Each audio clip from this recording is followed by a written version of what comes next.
नमस्कार, मैं विपिन कुमार। रोजगार तक कोचिंग में आप सभी का स्वागत है। आज 14 सितंबर है और भारत में आज राष्ट्रीय हिंदी दिवस मनाया जा रहा है। समस्त भारतीयों को हिंदी दिवस की शुभकामनाएं और बधाई। जैसा कि आप जानते हैं कि प्रत्येक 14 सितंबर को यह हिंदी दिवस मनाया जाता है। 14 सितंबर को पूरे भारत में हिंदी को प्रचार प्रसार करने के लिए एक विशेष अभियान भी चलाया जा रहा है। पहली बार भारत में 1953 ईस्वी में हिंदी दिवस मनाया गया। 14 सितंबर खास इसलिए है कि 14 सितंबर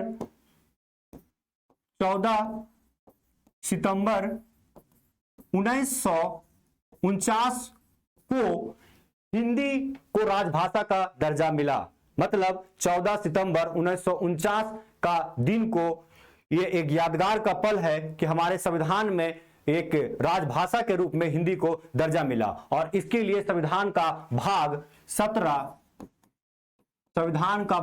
17 अनुच्छेद 343 से अनुच्छेद 351 का प्रावधान किया गया है। हिंदी को राजभाषा का दर्जा दिया गया है। इसमें लिखा गया है कि जो देवनागरी लिपि में जो लिखी गई भाषा हिंदी है वो हमारा भारत का राजभाषा होगी और ये 14 नवंबर 1949 को यह घोषणा की गई और पहली बार 1953 में हिंदी दिवस को मनाया गया। तब से भारत में हिंदी दिवस मनाया जा रहा है। दोस्तों, हिंदी दिवस मनाने का पीछे मुख्य उद्देश्य है कि हिंदी को प्रचार प्रसार करना है। राष्ट्रीय स्तर पर हिंदी का उत्थान के लिए भारत के सारे नागरिकों को यह कर्तव्य है कि हिंदी का वह प्रचार प्रसार करें, अपनी भाषा में हिंदी का प्रयोग करें।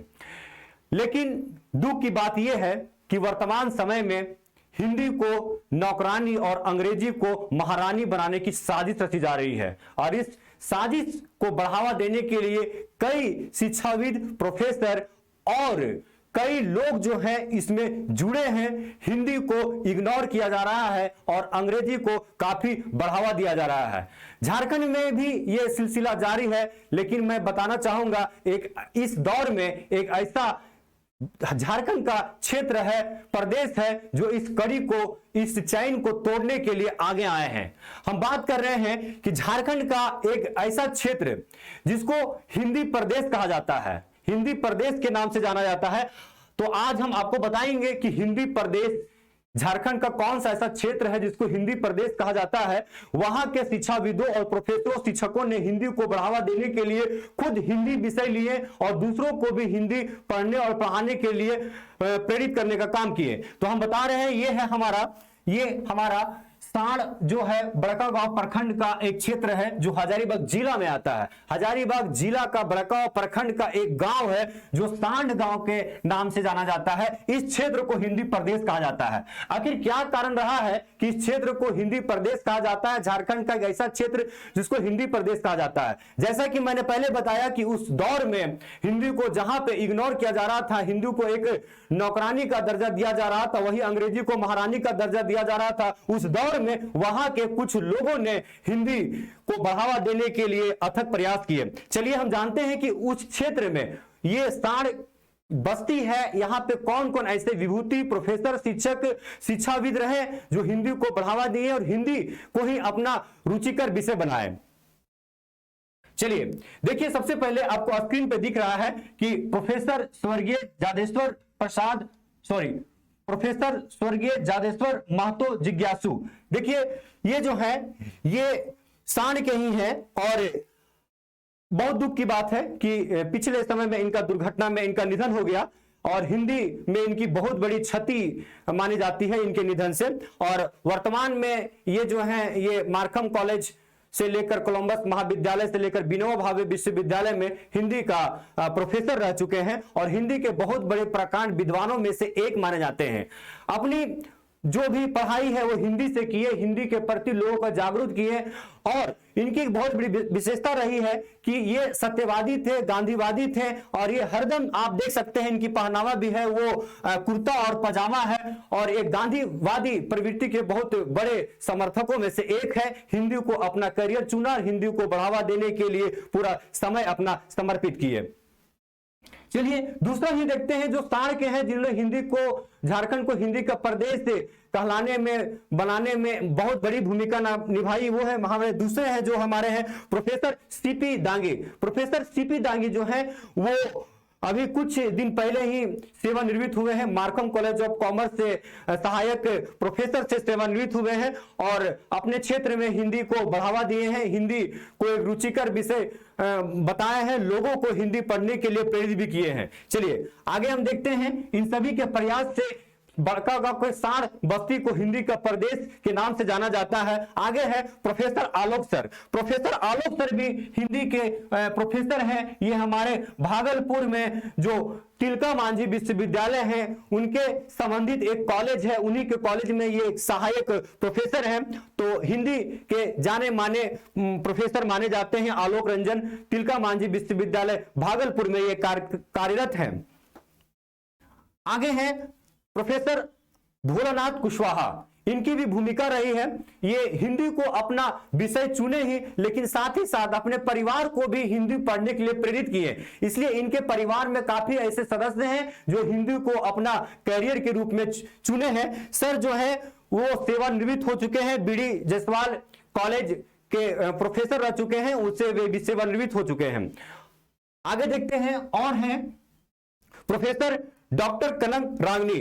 हाल में मार्कम कॉलेज ऑफ कॉमर्स जो कि हजारीबाग में है, विनोबा विश्वविद्यालय से जुड़ा हुआ एक कॉलेज है, वहां पे ये अभी सहायक प्रोफेसर में इनका नियुक्ति हुआ है। आप इससे पहले जो प्रोफेसर भोलानाथ कुशवाहा देखे, उनकी ये पुत्री है और ये अपने करियर के रूप में हिंदी का चयन किया और हिंदी से ही अपना एक करियर बनाए हैं। वर्तमान में मार्कम कॉलेज ऑफ कॉमर्स के हिंदी के सहायक प्रोफेसर हैं। आगे है प्रोफेसर संतोष रविदास। संतोष रविदास का व्यवहार काफी एक हिंदी ही जैसा मधुर है, सादगी है। इन्होंने भारत के कई संस्थानों में हिंदी का ज्ञान दिया और सर वर्तमान में मार्कम कॉलेज ऑफ कॉमर्स में हिंदी के प्रोफेसर हैं। सहायक प्रोफेसर में हाल में इनकी नियुक्ति हुई है। इनकी रुचि हिंदी में काफी है, हिंदी में कविता लिखना, हिंदी में शायरी लिखना और लोगों को हिंदी पढ़ने के लिए हिंदी की क्या भूमिका है वो लोगों को बताने में ये आगे रहते हैं और लोगों को हिंदी पढ़ने में काफी प्रेरित भी किए हैं। आगे है व्याख्याता डॉक्टर करण कशिश। करण कशिश भी हिंदी से अभी पीएचडी की उपाधि धारण किए हैं, हिंदी से डॉक्टरेट की उपाधि धारण किए हैं और वर्तमान में जो है ये परियोजना +2 उच्च विद्यालय रामपुर चौपारण हजारीबाग में व्याख्याता के पद पर कार्यरत है।